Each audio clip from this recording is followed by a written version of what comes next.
에스겔서 18장을 보겠습니다. 에스겔서 우리가 지금 공부하고 있는데요.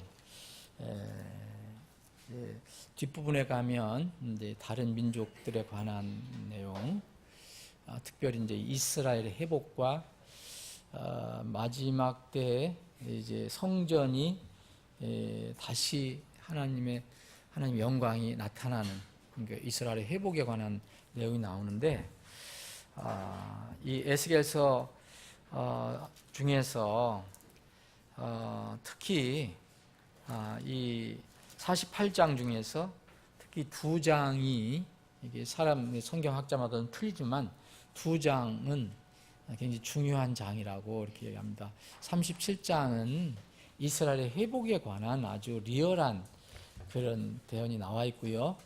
오늘 18장은 그런 어떤 민족과 관련 없는 개인에 관한 문제를 다루고 있습니다. 18장에서는.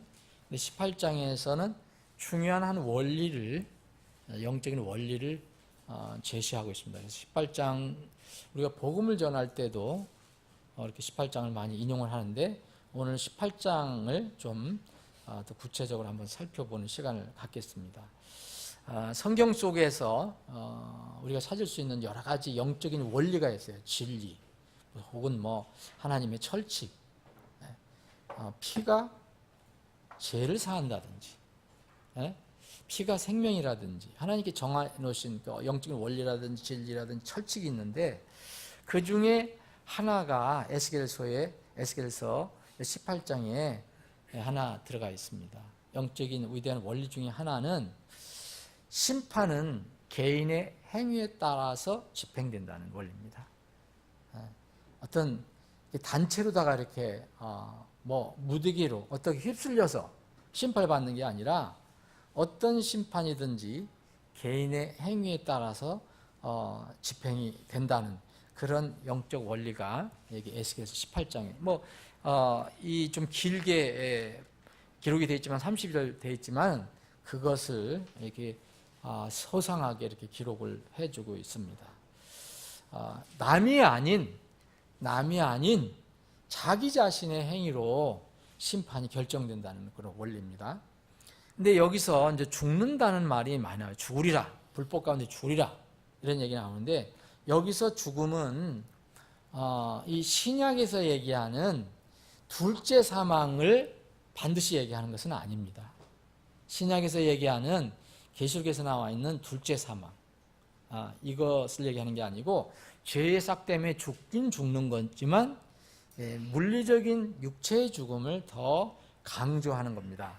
그래서 육체의 죽음을 여기서 1차 얘기한다고 여러분들이 이해를 하시면 됩니다. 이 에스겔이 대언하는 것은 믿음으로 인한 칭의에 대한 주제가 아닙니다. 그러니까 여러분들이 오해를 하시지 않으면 좋겠습니다. 물론 이제 영원한 어떤 혼의 구원과 심판에 관한 것은 아니지만, 죄에 대한 값을 반드시 치러야 한다는 것, 그리고 죄값은 반드시 그 죄를 지은 사람이 받아야 한다는, 다른 사람이 억울하게 다른 사람의 죄나 형벌 때문에 그렇게 심판을 받아야 할 일은 전혀 없다, 이런 것을 여기서 가르쳐주고 있습니다. 자, 1절부터 4절까지 한번 읽어보고 시간 되는 대로 또 계속 보겠습니다. 주의 말씀이 다시 내게 임하니라. 이르시되 너희가 이스라엘 땅에 대해 이 속담을 사용하여 이르기를. 자, 이 17장에는 수수께끼 비유가 나왔는데, 여기도 속담이 나왔습니다. 비슷한 얘기인데, 이 속담이라는 게 뭐냐, 이스라엘 백성 중에서, 이스라엘 사회에서 이렇게 흔하게 쓰이는 그런 어떤 이야기를 이야기합니다. 아버지들이 신포도를 먹었으므로 자녀들이 이가 시리게 되었다. 여러분, 이게 신포도, 우리가 포도를 신 거 먹으면 이제 이가 시리잖아요. 그런데 아버지들이 신포도를 먹었으므로 자녀들이 이가 시리게 되었다 하는 이스라엘의 속담이 있었는데, 그것을 무엇을 뜻하느냐? 주 하나님이 말하노라 내가 살아있음을 두고 맹세하노니 너희가 이스라엘에서 다시는 이 속담을 사용할 기회가 없으리라. 보라 모든 혼은 내 것이라. 아버지 혼과 마찬가지로 아들의 혼도 내 것이니 죄를 짓는 혼 그 혼은 죽을지니라. 에스겔 18장 4절 많이 우리가 이제 인용하는 그런 구절 중에 하나입니다. 이스라엘 백성들은 아버지들이 신 포도를 아주 입이 신 이런 포도를 먹었으므로 자녀들이 이가 시리게 되었다라고 이렇게 말했는데 이것은 뭐냐면은 여기서 또 인용을 하면서 이제 얘기하는 거잖아요.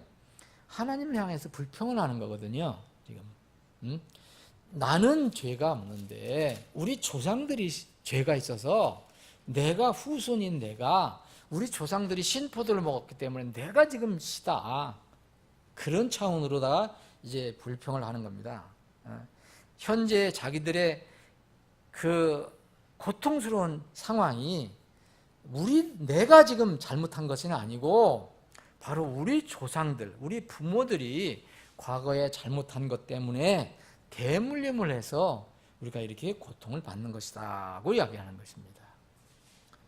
이런 백성들의 태도는 자신들의 형편을 이렇게 비관하면서 하는 것이지만 자신들의 어떤 허물이나 연약함 이런 거 그것은 전혀 보지 못하고 다른 사람에게 뭔가 문제를 찾으려고 하는 그런 태도에서 나오는 것입니다.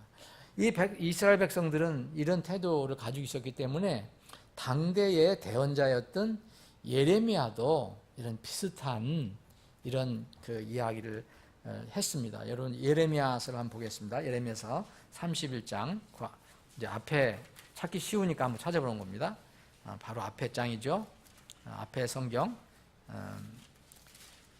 예레미야 31장 29절을 보면 그날들에 그들이 다시는 아버지들이 신 포도를 먹었으므로 자녀들의 이가 시리게 되었다 하지 아니하리라. 하나님께서 똑같이 예레미야에게도 이런 말씀을 하게 하셨어요. 이 바벨론 땅에 붙잡혀 와 있는 사람도 그렇고 이스라엘 땅에 있는 사람들도 마찬가지라는 거죠. 오직 각 사람이 자기의 불법으로 인해 죽을 것이요 신포도를 먹는 각 사람이 자기가 시리게 되리라. 이게 에스겔 18장 4절에 있는 말씀하고 같은 내용인데 똑같은 원리인데 이렇게 예레미야는 조금 다르게 얘기하는 것뿐입니다. 예레미야 애가도 보면 이런 말을 했습니다. 예레미야 애가 5장 7절을 보면 바로 다음에 예레미야 5장 나옵니다. 예레미야 애가 5장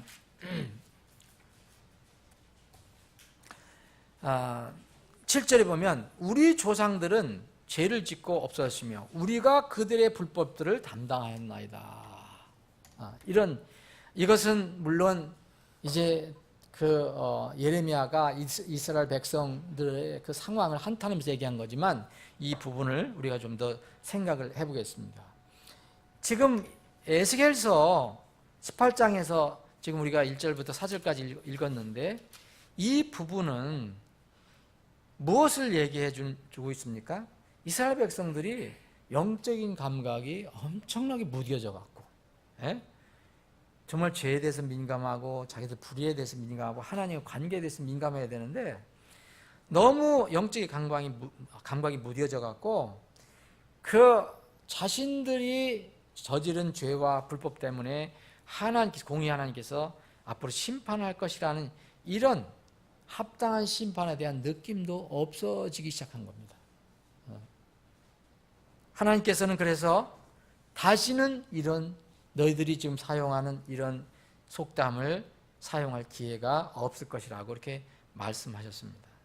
18장을 우리가 살펴보고 있는데 지금 우리가 읽은 4절이 어떤 면으로 보면 18장 전체의 결론이라고 볼 수 있습니다. 이 결론을 앞에다가 먼저 주님께서 내놓으셨어요. 모든 혼은 내 것인데 죄를 짓는 혼, 그 혼이 죽는 것이다. 아버지도 아버지가 지은 죄로 죽는 거고, 아들도 아들이 짓는 죄로 죽는 거고, 손자도 손자가 짓는 죄로 죽는 것이지, 뭐 다른 사람 때문에 내가 죽는 것이 아니다라는 그런 말씀입니다. 하나님께서는 어떤 사람도 억울하게 다루지 않으실 분입니다. 그렇게 해오셨고 또 앞으로 그러실 분입니다. 하나님과 인간과의 문제는 항상 제가 늘 말씀드리지만 하나님 편에 있는 것이 아닙니다. 인간에 있어요. 인간 편에 있는 거예요. 그래서 그 인간 편에서, 사람 편에서, 피조물 편에서 그 문제를 바라봐야 돼요. 그래야지 문제가 해결되지, 그렇지 않으면 결코 해결되지 않습니다. 이스라엘 백성들은 자신들이 조상들의 죄로 인해서 억울하게 고통당하고 있다고 불평하지만 속담까지 얘기하면서 남의 죄 때문에 그런 게 아니라, 조상죄 때문에 그런 게 아니라 자신들의 죄로 인해서 지금 고통을 받고 있는 것입니다. 사랑하는 여러분, 그런데 우리가 한번 생각할 게 있습니다. 물론 그러면 그 조상과 부모와 나는 붙은 어떤 관계가 있는 것인가? 부모와 조상의 어떤 영적인 상태가 자녀에게 영향을 주는 것은 분명합니다. 이것은 우리가 부정할 수 없는 거예요. 그런 영향을 줄 수 있는 것은 분명하지만 자식은 죄가 없는데도 부모의 죄 때문에 심판받는 것은 아니라는 것입니다. 심판을 받는 사람은 다른 사람들의 죄 때문에 억울하게 심판받는 것이 아니라 자기 자신의 죄 때문에 심판을 받는다는 것입니다. 이것은 왜 이런 이 속담이 나왔을까? 이렇게 살펴보면은 아마도 뭐 지금 이 이스라엘 백성이 그것을 직접 얘기하지 않았기 때문에 이제 아마도 추측해 보면 이스라엘 백성이 시내산에서 받은 이 10계명 중에 이 계명 중에서 주님께서 이것을 이렇게 하면은 너희들에게 이런 벌을 주겠다 하는 그 말씀이 있어요.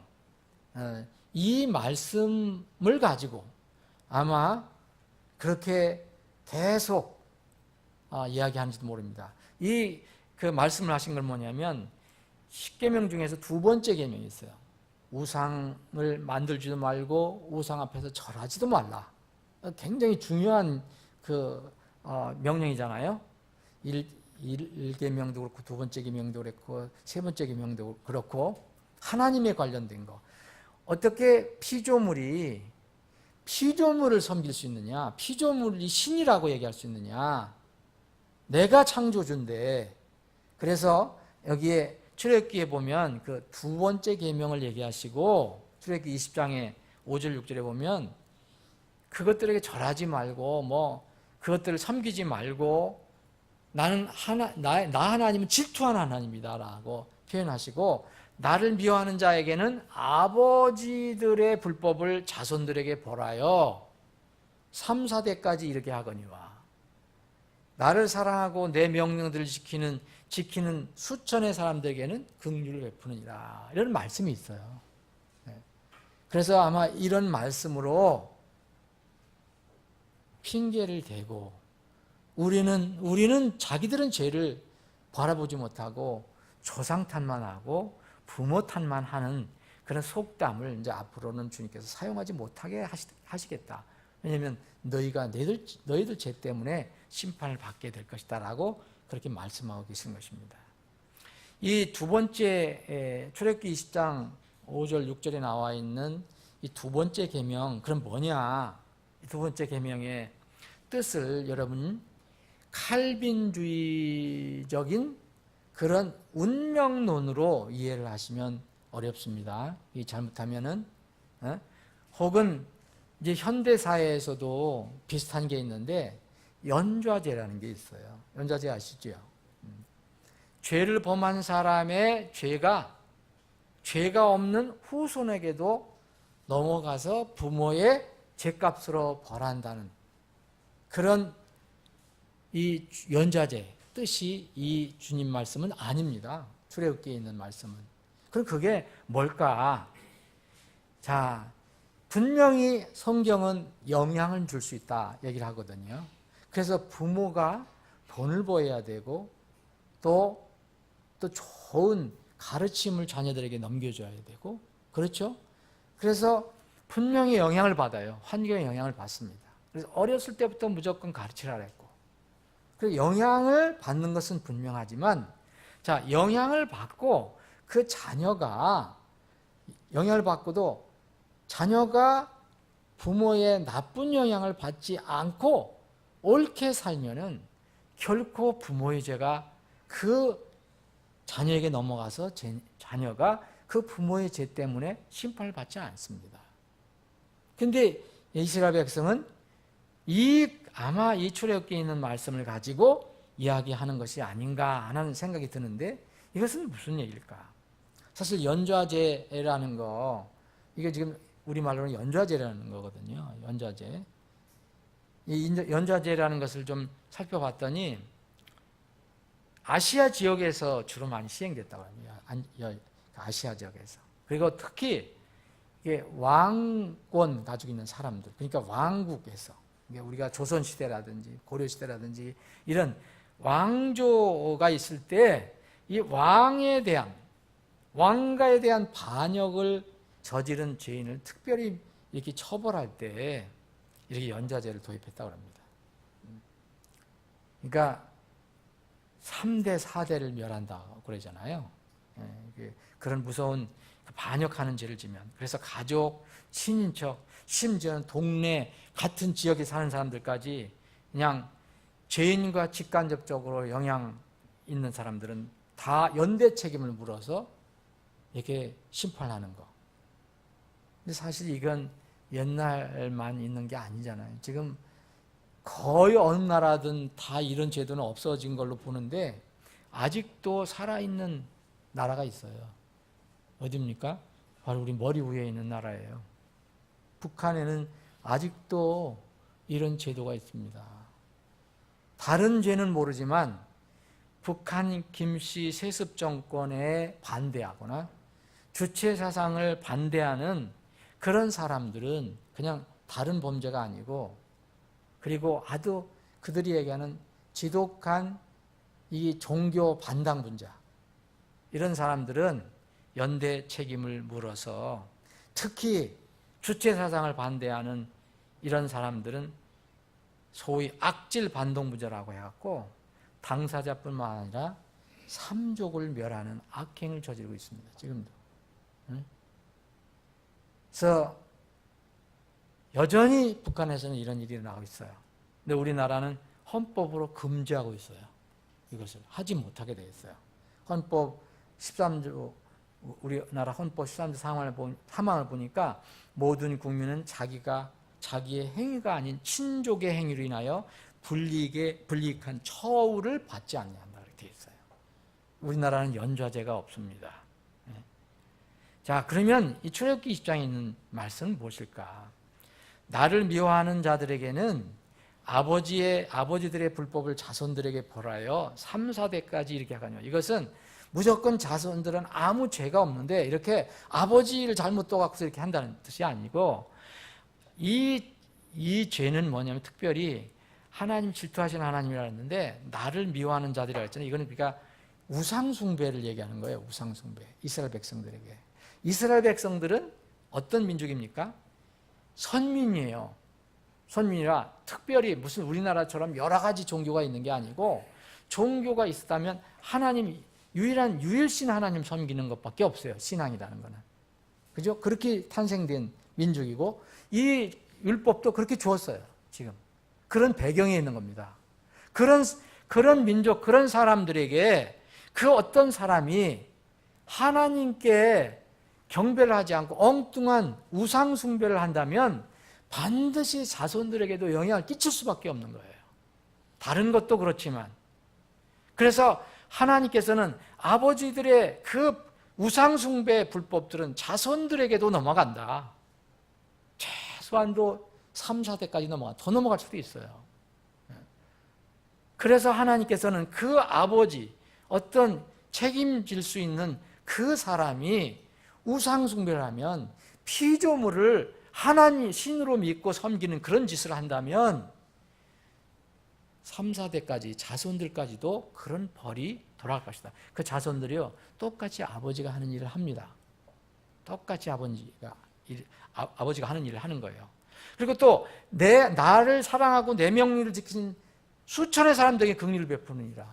어떤 사람이 이런 정말 하나님을 사랑하는 일을 하면 그 자손도 영향을 받을 수밖에 없어요. 그 사람도 아버지가 한 일을 똑같이 해요. 그 사람들에게는 또 하나님이 긍휼을 베푸신다는 거예요. 이것은 그렇게 이해를 해야 됩니다. 절대로 이게 소위 얘기하면 연좌제가 아니에요. 하나님 말씀하신 거는. 그래서 성경은 이제 서로 맞아야 되는 겁니다. 여기 에스겔서 18장 4절에 보면 보라 모든 혼은 내 것이라 아버지의 혼과 마찬가지로 아들의 혼도 내 것이니 죄를 짓는 혼 그 혼은 죽을지니라 그랬잖아요. 죄를 짓는 혼이 죽는 겁니다. 아버지 때문에 내가 억울하게 죽는 게 아닙니다. 다시 한번 말씀드리면 물론 부모가 분명한 하나님 말씀을 의도적으로 무시하고 살면 여러분 그것은 자식에게도 분명히 전수가 됩니다. 그 자식도 부모의 죄를 반복하는 것 상식이에요. 그것은 상식적인 일입니다.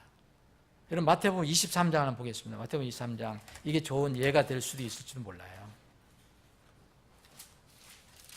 마태복음 23장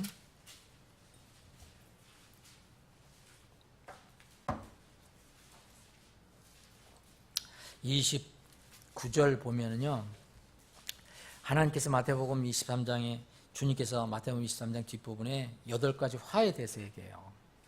그 중에 8번째 마지막 화에 대해서 얘기하는 겁니다. 서기관들과 바리새인들 위선자들아 너희에게 화가 있을지어다. 너희가 대언자들의 묘를 만들고 의로운 자들의 돌무덤을 수리하며 이르되 우리가 만일 우리 조상들 시대에 있었더라면 그들이 대언자들의 피를 흘리는데 참여하지 아니하였으리라 하나니. 이건 무슨 얘기입니까? 지금 바리새인들 서기관들은 주님께서 예수님께서 위선자들이라고 아주 지금 선언하시는 거예요. 근데 이 사람들은 뭐라 하냐면 그 사람들이 뭐라 하냐 우리가 대언자들 이미 죽었던 대언자들의 묘를 만들고 의로운 자들의 돌무를 수리한다.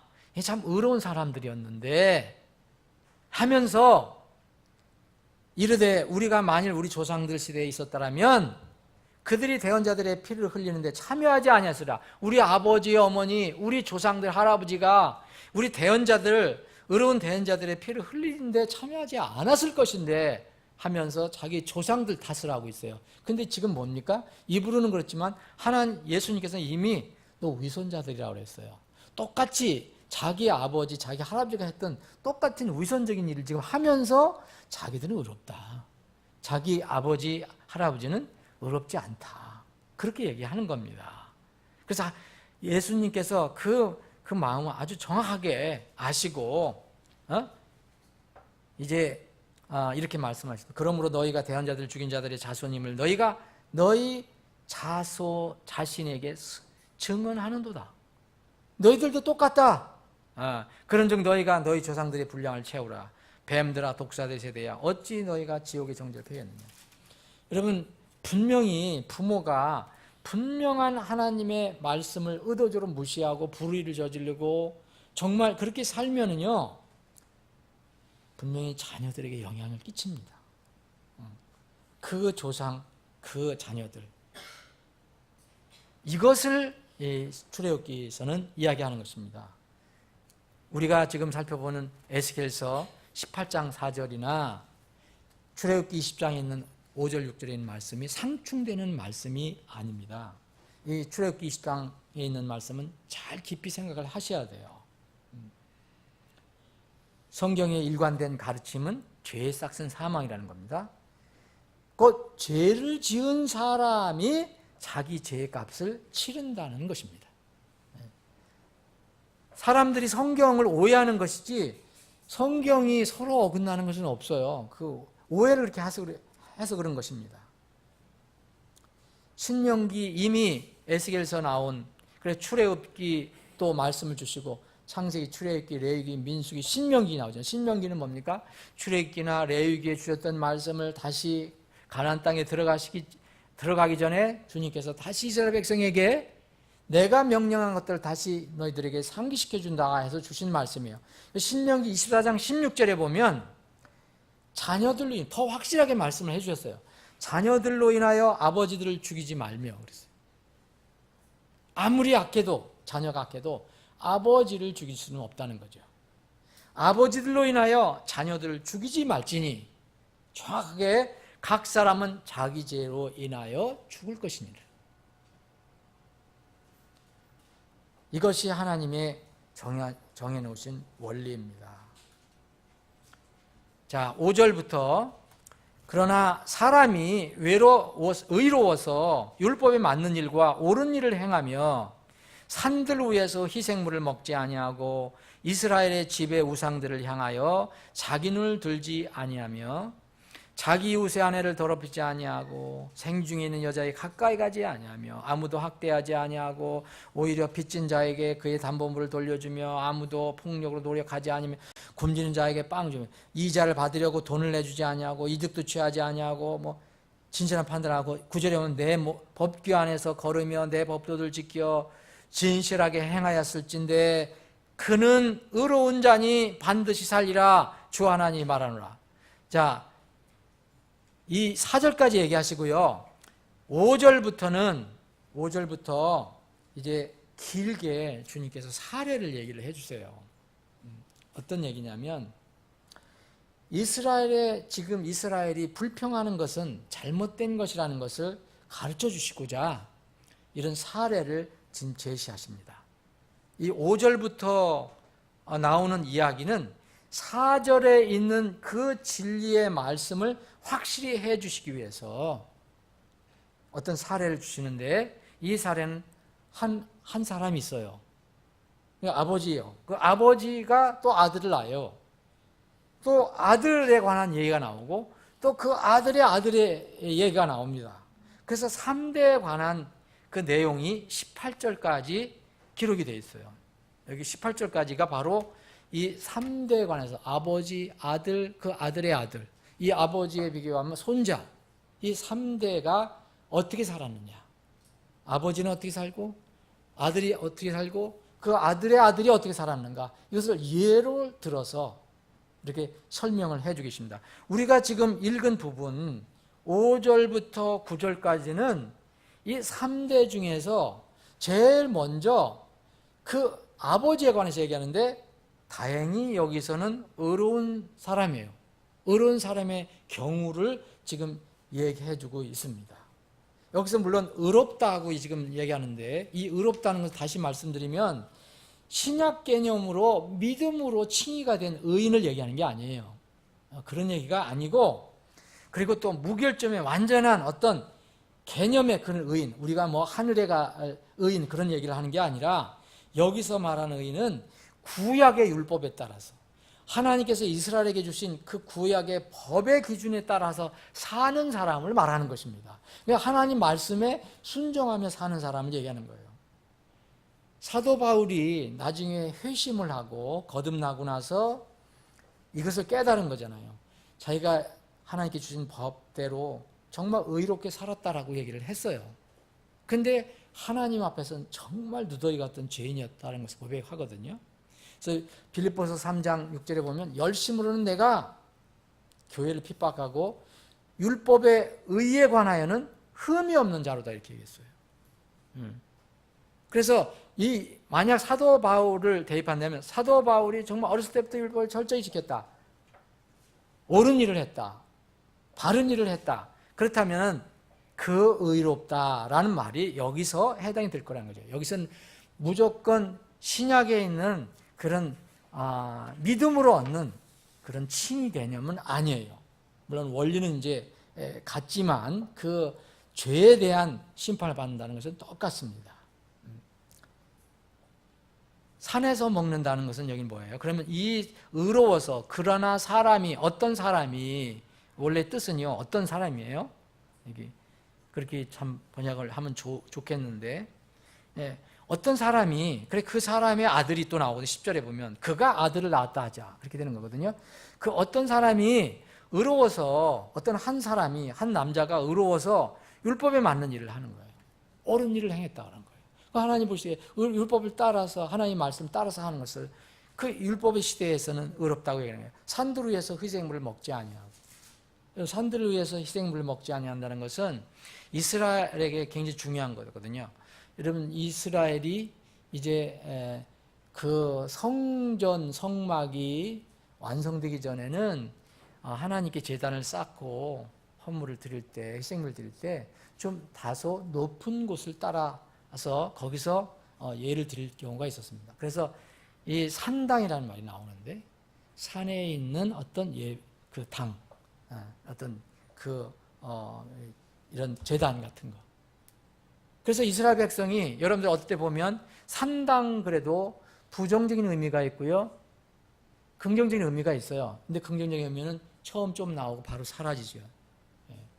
그래서 이스라엘 사람들은 거의 산당, 성막이 건설되고 하나님께서 실로라는 어떤 특정한 지역을 정해놨는데도 계속해서 이교도들의 방식대로 그 높은 산 어떤 데에다가 장소를 마련해 놓고 거기서 소위 얘기하면은 이교도 신에게 이렇게 희생물을 드린다는 거예요. 그래서 산에서 먹는다는 것은 부도덕한 예배나 이스라엘이 이교도 신을 숭배했다는 그런 모습을 표현한 것입니다. 산에서 먹어서 뭐 산에 가서 등산 가서 먹는다는 걸 얘기하는 게 아닙니다.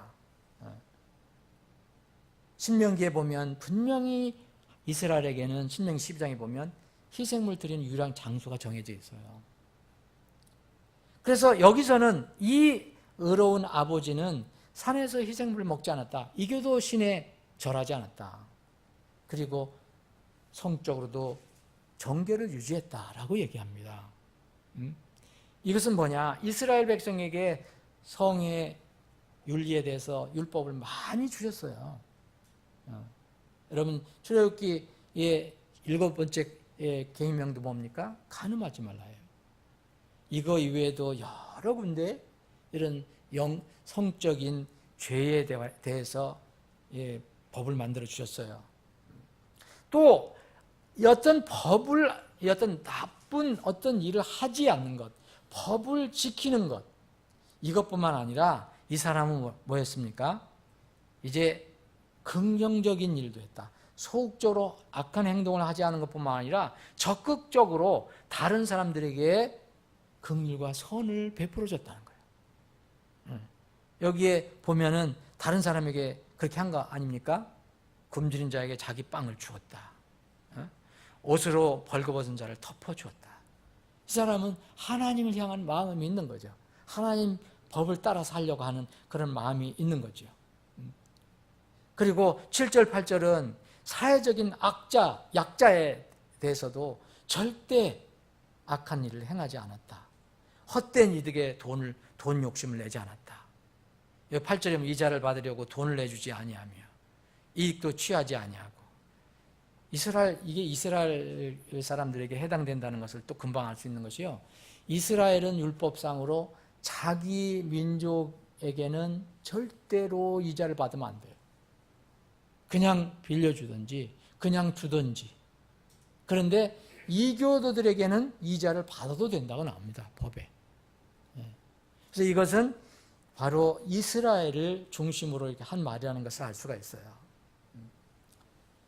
이러한 외향적인 행동들을 말씀하신 이유는 뭡니까? 여기서 이건 의로운 사람이라고 하면서, 이런 의로운 행동들은요, 하나님의 법을 마음에 담고 그것을 따르려고 하는 그런 마음이 가지고 있으면 그런 순종하는 모습이 겉으로 드러나기 때문에 이렇게 주님은 쭉 연결을 해 놓으신 것입니다.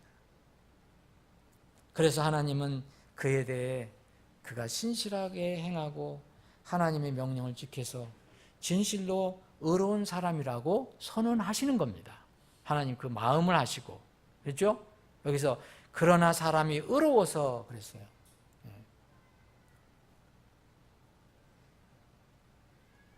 여기서 말하는 것은 영원한 생명과 관련된 신학적인 개념을 얘기하는 것은 아닙니다. 그래서 만약 이걸 오해해서 이렇게 행위를 해야지, 이렇게 선한 일을 하고 무슨 공로를 쌓아야지 또 구원받는다 얘기하면 안 됩니다. 이것은 지상에서의 어떤 이스라엘 백성의 삶에 관해서 얘기하는 건데, 영원한 생명, 곧 영원 구원은 오늘 본문에서 언급된 것들로 자꾸 연결시켜서 해석을 하면 안 돼요. 그래서 이것을 가지고 행위 구원을 얘기하는 사람도 있어요. 공의 하나님, 거룩하신 하나님이라는 사실은요, 지상에서 한시적인 삶이든 하늘에서 영원한 삶이든 모두에게 적용이 됩니다. 지상에서 살 때 우리에게 그분이 공의 하나님이고, 하늘에 우리가 올라갈 때도 그분은 여전히 공의 하나님이에요. 그분께서는 모든 것을 심판하실 것입니다. 사람은 어디에 살든지 어디에 가든지 심는 대로 그대로 거둔다는 진리는 변함이 없어요. 하나님의 법규 안에서 걷고 하나님의 법도를 지켜서 정말 진실하게 행하면 그는 의로운 자이기 때문에 반드시 살 것이라고 선언하신 겁니다.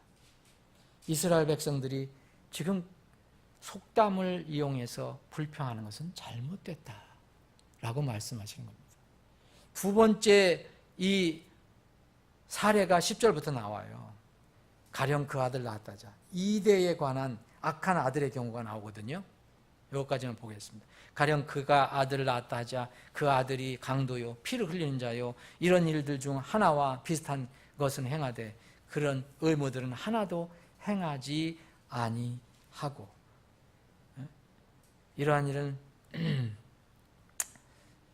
그런 의무들은 하나도 행하지 아니하며 오히려 산들을 위해서 희생물을 먹고, 그 앞에는 아버지하고는 다르죠.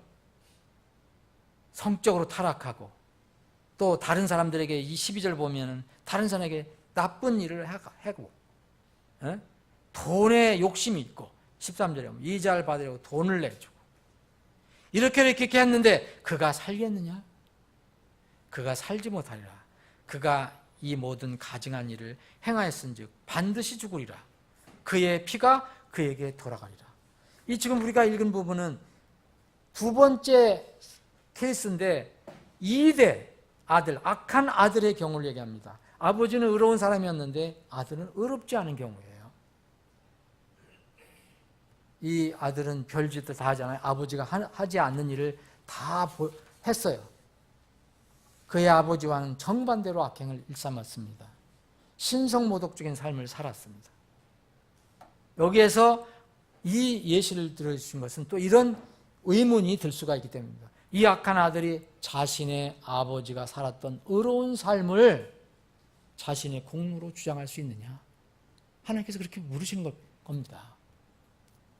너희들 속담으로 그렇게 너희들의 아버지가 신포도를 먹었으니까 우리 자식이 지금 이가 시리다 그랬는데, 그러면 이러이러한 아들들이 이 못된 사람이 있는데, 아주 악한 아들이 있는데, 신성모독하는 삶을 사는 아들이 있는데, 그러면 그 아버지가 의로웠다고 내가 아버지의 의를 내 공로로 주장할 수 있겠느냐라는 질문입니다.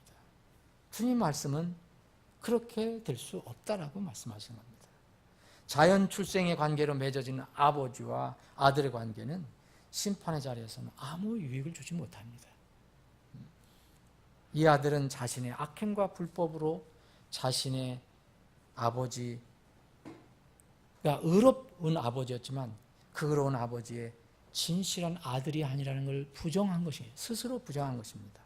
의로운 아버지의 그런 것을 받으려면 의로운 아들이 되어야 되는데, 그 의로운 아버지의 진정한 아들이 아니라는 것을 자기 스스로 얘기하는 겁니다. 이스라엘 사람들이 아브라함과의 관계로 얘기해서 예수님이 하고 얘기할 때 얼마나 논쟁을 했습니까? 예수님하고. 아브라함이 우리 아버지니까 우리는 아브라함 자손이다. 그런데 당신은 뭐냐? 네가 와서 무슨 하늘의 하나님의 아들이라고 얘기하느냐? 우리는 아브라함이 아버지다. 아브라함의 자손이라고 주장했지 않습니까? 주님께서는요, 뭐라 하냐면은 돌들로도 아브라함에게 이 돌들로도 자녀를 만들 수 있겠다 그랬어요. 이 돌들로도 하나님께서는 아브라함의 자녀들로 세울 수 있다라고 말씀하셨습니다. 이 두 번째 아들 경우는 전혀 자기는 의로운 아버지의 자녀가 아니라는 것을 이야기하는 것입니다. 우리나라에 모태신앙이라는 말이 있잖아요. 이건 참 정말 어떤 면에 보면 많은 사람들이 얘기하는데 방송에서 나와요. 언제부터 믿었습니까? 그러면 전 모태신앙인데요. 뭐 자주 나와요. 듣는 방송, 건전한 방송이라는데도 자주 나옵니다. 습관적으로 해서 그런 거예요. 이게 한국적인 용어인데 아마 로마 가톨릭이 영향을 받은 것도 있을 것이에요. 아니면은 칼빈주의 종말 여기 예정론을 믿는 그런 영향을 받았을 수도 있습니다. 그런데 성경은 반대잖아요. 모태신앙이 아니라 모태저주입니다. 보소서 내가 불법 중에 형성되었으며 내 어머니가 죄 중에서 나를 수태하였나이다.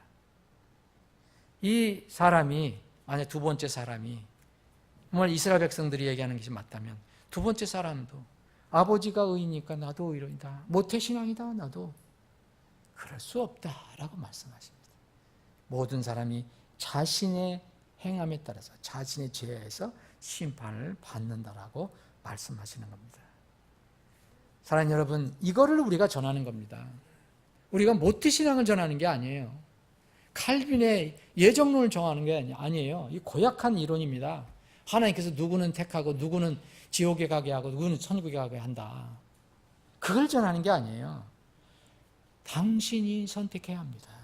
당신의 죄는 당신이 처리해야 됩니다. 누구 탓하지 마십시오. 당신을 위해서 주님께서 모든 죄 문제를 해결하셨습니다. 이걸 전하는 것이 복음입니다. 동시에 우리가 생각할 것은 부모와 자녀의 관계, 어른과 아이들과의 관계를 어떻게 형성해야 할 것인가도 한번 생각해 봐야 합니다. 아버지 하나님, 저희들 3일 저녁에 나와서 하나님 집에 모여서 하나님께 기도하고 찬양하고 예배하고 있습니다. 주님, 오늘도 말씀을 주셔서 감사합니다. 에스겔서 18장에 있는 이 중요한 원리를 저희들이 살펴보고 있습니다. 죄를 짓는 혼은 바로 그 혼은 죽을지니라. 혼은 모두 주님 것이라고 말씀하셨습니다. 그래서 죄 문제를 혼들은 해결받아야 합니다. 이것을 우리가 전하는 것이 복음 전도입니다. 주님, 죄를 짓는 혼은 누구나 죽기 때문에 이 죄 문제를 해결받도록 예수 그리스도를 우리가 전하는 것입니다. 주님, 오늘 이 말씀을 마음에 새기고 우리가 복음을 전할 때 더 절박한 마음으로 전할 수 있게 해주시기를 원합니다. 모든 혼은 하나님 것인데 아버지 혼이나 아들 혼이나 주님 것이므로 죄를 짓는 아버지나 아들이나 죄를 지면 그 혼은 반드시 죽는다는 한 번 모든 사람에게 정해진 한 번 죽는 것이 정해진 것이라는 것을 우리가 알리고 그 다음에는 심판이 있다는 것을 알리고 심판 문제를 주님의 피로 해결하라고 전하는 복음 전도에 우리가 열심을 내게 해주시기를 원합니다. 아버지 하나님, 우리가 오늘 여러 가지 기도 제목을 가지고 나왔습니다. 우리 사랑하는 지체들이 각자의 문제를 가지고 나왔습니다.